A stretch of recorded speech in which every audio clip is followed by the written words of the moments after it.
McAtee, Mountain News at 11.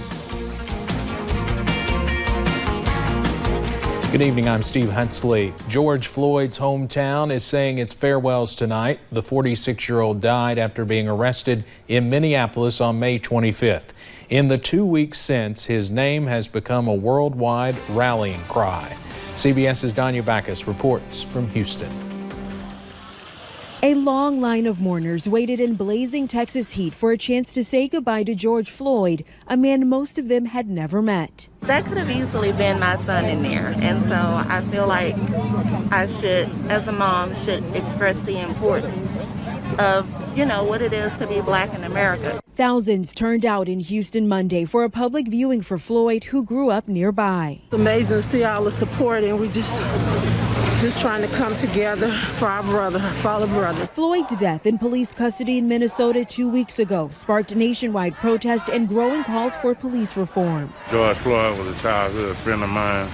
We've been knowing each other since single age. It was just terrifying for me to see how that officer did this guy. Texas Governor Greg Abbott was among those paying their respects. He and former Vice President Joe Biden met privately with Floyd's family. Thank y'all so much for coming out to support us. And all the families that are here with me today, Michael Brown, Eric Garner, Aubrey, it just hurt. In his final moments, George Floyd called out for his mother. On Tuesday, the 46-year-old will be buried next to her following a private funeral service. Former Minneapolis police officer Derek Chauvin appeared in court Monday on a video link from jail. The 19-year veteran kneeled on Floyd's neck for nearly 9 minutes, not getting up until after he had lost consciousness. The judge set bail at $1.25 million for Chauvin, who's charged with second-degree murder. He's due back in court on June 29th. Danya Backus, CBS News, Houston. George Floyd's funeral will be private and only invited guests will be permitted inside Fountain of Praise Church. However, the event will be televised live by CBS News and others. The mother of David McAtee is vowing to get justice for her son. Outside Yaya's barbecue shack in West Louisville, Odessa Riley says she still has questions about what led up to her son's death. 1 week ago, he was shot and killed by police. Riley says she wants to know why there was no ambulance for her son and who pronounced him dead. The family's attorney is calling for every piece of evidence into McAtee's death to be disclosed. Firstly is providing everything. Two is acknowledging they have acted improperly in multiple violations and trying to reach out to the family to resolve the civil matter. That's the only thing we can control. All right. In regard to him being prosecuted, Commonwealth Attorney, United States Attorney, Attorney General, they have to make those decisions. The family's attorney says videos released by LMPD were an attempt to steer public opinion against McAtee. Police say the videos show McAtee firing a gun before he was shot and killed. Governor Beshear said today he would release more information about the investigation tomorrow. The Louisville Metro Council Public Safety Committee is considering a new policy that would change the use of no-knock warrants. Those are under scrutiny after the shooting death of Breonna Taylor. Breonna's law would restrict no-knock warrants and require officers to wear body cameras when serving them. Louisville Mayor Greg Fisher did suspend them weeks ago. LMPD says the no-knock tactic is used when a suspect is known to have a dangerous past.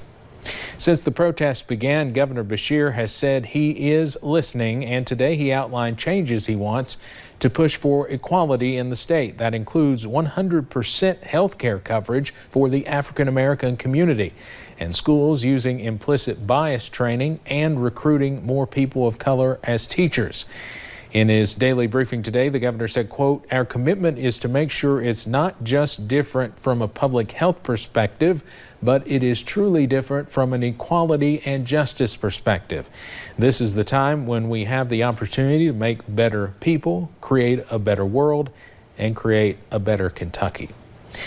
Earlier today, President Trump held a roundtable with members of law enforcement. Kentucky Attorney General Daniel Cameron sat right next to the president during the discussion. Cameron says the group focused on strengthening the relationship between law enforcement and black communities. He called it a step toward positive change.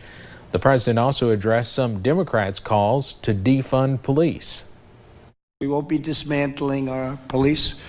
We won't be disbanding our police. We won't be ending our police force in a city. One sheriff at today's roundtable suggested mandatory de-escalation training for all officers, as well as officers to step in if force is being applied improperly.